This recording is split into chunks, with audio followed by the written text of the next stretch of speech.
Good morning, everyone. Here's your Mormon news update for June 30th, 2025. Currently, the Mormon Church is working hard to solidify its steeple doctrine so it can claim Arlupa. Arlupa stands for the Religious Land Use and Institutionalized Persons Act. It is a United States federal law enacted by Congress in 2000, and it protects religious freedom in two main areas: preventing local governments from unduly burdening religious land use, like zoning for churches or temples, and safeguarding the religious exercise of people in government institutions, like prisoners. A letter was recently sent to the Federal Way, Washington community regarding the temple that is going to be built there. This letter is a step the church is taking, so after this, they can claim that steeple height is an important part of Mormon temple worship. To me, this is really disgusting. If you have a temple coming to your town, watch out. The Mormon Church, with its billions, is crafting the legal framework so they can defy city zoning codes and build these monstrosities wherever they want. This is worrisome. People should be worried about this. The letter starts with community impact and says, like all residents of the Tacoma area, members of the Church of Jesus Christ of Latter-day Saints value a community that is inclusive and one that welcomes all religious faiths. The proposed Tacoma, Washington Temple on South 364th Way in Federal Way represents the highest form of worship for our members and symbolizes our devotion to God. Latter-day Saint temples differ from meeting houses where church members and our friends meet for Sunday worship services and other weekday activities. We consider a temple to be a literal house of the Lord. This is great because I made a TikTok saying this, and there were so many members who gave me pushback, saying that it's just symbolically the house of the Lord. The letter goes on to say, much like biblical temples, it is where the gospel of Jesus Christ is taught through sacred ordinances that bless individuals and unite families for eternity. Inside the temple, members learn more about the purpose of life and make promises to serve Jesus Christ and bless the lives of others. Everything members experience in the temple centers on Jesus Christ and his gospel, which is to love God, our families, and our neighbors. I don't actually know about that. The secret handshakes and the chanting, I don't remember Jesus ever promoting stuff like that. The letter then says, the proposed Tacoma, Washington Temple is a multi-story 45,000 square foot design. This size will accommodate the growing population of Latter-day Saints in the South Puget Sound area and serve more than 49,000 members of the church. Currently, the nearest operating temple is in Seattle, requiring members to travel 45 to 90 minutes to attend. Now, if we pause from the letter to do a little math and go to returnandreport.org, average sacrament meeting attendance is around 21%. Temple attendance would likely be much lower than that because while young children attend a sacrament meeting, they cannot attend the temple. Let's be generous and say that 15% are attending the temple regularly. That means they are building a 45,000 square foot building for more likely around 7,000 who may attend once a month. And I think that's being super generous. The next section of the letter says the Tacoma, Washington Temple will be a place of beauty and peace. This beauty is reflected in the temple's planned architecture, which will be built to the highest standards of construction and designed to enhance the community. For example, the building will be set back from the road and adjacent community, surrounded by careful landscaping, including lawns, trees, flowers, and native plants to beautify the area. Experience has shown that many community residents in areas where the church builds temples love the beauty and peace of the grounds and gardens and visit frequently. Experience has also shown, and this is not part of the letter, that many community residents in areas where the church builds temples dislike the disruption and inconvenience and avoid using it frequently. The letter then says one of the distinguishing features of the temple will be the steeple. Listen closely. Here is where they are building their legal framework.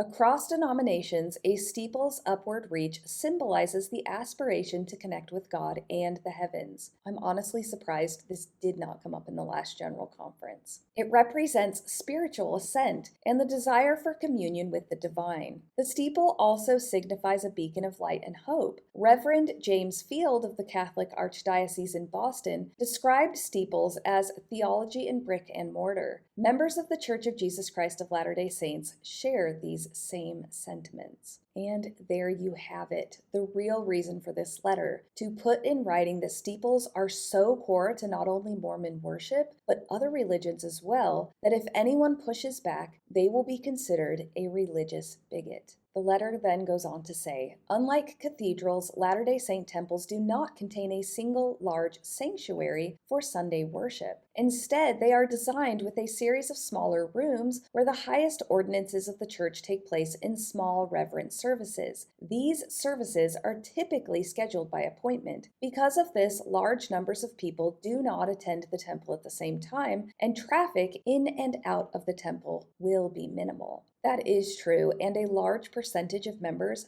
never go to the temple. I didn't like the temple, so I went as little as I possibly could without the guilt eating me up. So unless there's a huge wedding or something, temple attendance will be, as they say, quite minimal. To those who aren't familiar with temples, just know if a temple is currently being built and is going to ruin the natural beauty of what the landscape was, there will not be that many who actually benefit from the giant building. The letter then says, local lighting ordinances will be followed, ensuring that the beauty of the building can be admired at night without disturbing the surrounding neighborhood. The church may hold a neighborhood open house to discuss the proposed development with residents. By working together, we hope the community and members of our faith will be blessed with a structure that is both aesthetically pleasing and a place of sacred worship. We also hope the temple will stand as a physical reminder to all who see it that God lives and loves his children. We desire to be good neighbors and welcome your questions or concerns about the project. This tactic reminds me of the background behind the family, a proclamation to the world. In 1993, the Hawaii Supreme Court ruled in Bear v. Lewin, later Bear v. Miike, that the state's refusal to issue marriage licenses to same-sex couples constituted sex discrimination under Hawaii law and could only be justified by a compelling state interest. This sent the case back to a lower court for further proceedings, sparking widespread concern among opponents of same-sex marriage. The Church of Jesus Christ of Latter-day Saints actively opposed the legalization of same-sex marriage in Hawaii. In early 1995, the church sought to intervene in the Bear v. Lewin case, petitioning the court to be admitted as a co-defendant to protect what it viewed as freedom of religion to solemnize marriages between a man and a woman. However, the church needed solid evidence to support their admittance. On September 23, 1995, the proclamation was presented to the church. The family, a proclamation to the world, was then included as an appendix to a friend of the court brief filed by the church in the Bear v. Miike case in 1997. The church, with its many lawyers, knows how to play the system, and that is what you are seeing. Steeple height has never before mattered. The words of the prophets and apostles say that, and the construction of previous temples shows that. Some have tall steeples, some have short steeples, and some don't even have a steeple at all. In other countries where our lupa is not an option, the church will change its designs to follow the local laws. Once again, this whole thing is very disturbing to me. Now let's go to the Salt Lake Tribune to discuss this article that says, when asked what initiated his change in attitude toward LGBTQ plus issues, a retired top Latter-day Saint leader points to his gay granddaughters. There's nothing like having grandchildren. Do not mess with my granddaughters, Emeritus General Authority 70 Stephen E. Snow said. When I learned about my granddaughters when they came out, that was real. That made a huge change in my life. Snow gave the opening prayer Friday at the Gather Conference, a two-day event in Provo organized by Lift and Love, a group designed to strengthen LGBTQ plus individuals and families in the Church of Jesus Christ of Latter-day Saints. During a Q&A session, Snow voiced his belief that church members have a responsibility to make the institution safer and more welcoming. "We need to do more. We need to be more inclusive," Snow said. "We need to find a place, hard as it may be right now. We need to find a place for our friends and our grandchildren and our children to be at home in the church." Wow, I love this so much. The article goes on to say, 15 years ago, Snow said he would have had a hard time imagining himself at an event like Gather. But as his granddaughters have taken a step back from the church, he said, he has developed a deeper understanding of the difficulties that LGBTQ plus members face. You know what? This reminds me of the quote, "Be careful who you hate because it might be someone you love." The article goes on to say, "They could offer so much," he said, "but it's not an easy place for them to be, the church." Snow has observed not only his own shift in perspective, but also broader changes in Latter-day Saint culture. "The one thing that is foundational about our beliefs is continuing revelation. I'm just hopeful," he said. "I think attitudes are changing. We've got a long way to go, but thinking has changed very rapidly on the issue." I think Stephen Snow is brave for doing this. I can't tell everything that he said from the small portions included in this article, but for someone as tied to the church as he is to even hint that the brethren need to get revelation to fully include LGBTQ plus individuals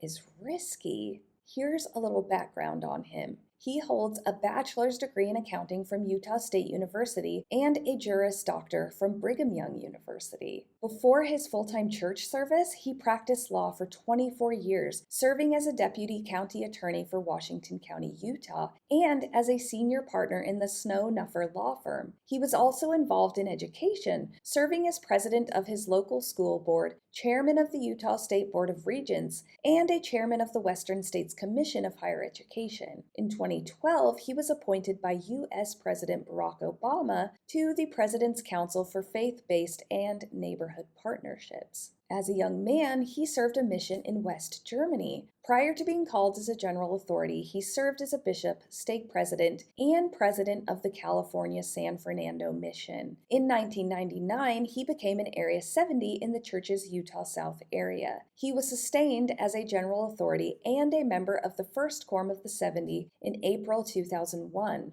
From 2007 to 2012, he served as a member of the presidency of the 70, overseeing the church's work in North America's central area and later the 3 areas in Utah. He served as church historian and recorder from 2012 to 2019 because, if you're not aware, the church mostly calls lawyers to be their historians instead of historians. During this time, he was instrumental in updating the priesthood restoration site, overseeing the launch of the 4-volume narrative history, Saints, and confirming the purchase of the printer's manuscript of the Book of Mormon. He also oversaw the release of the Gospel Topics essays. He was designated as an Emeritus General Authority on October 5, 2019. He played what looks like pretty big roles in the Saints book series and the release of the Gospel Topics essays, which means he has to be somewhat nuanced in his beliefs. He also had a successful and likely lucrative career before he went into full-time church service, so he probably isn't financially dependent on the church. Given his extensive background and connections within the church, though, someone like him speaking out for LGBTQ plus individuals is still a very significant event. Thank you,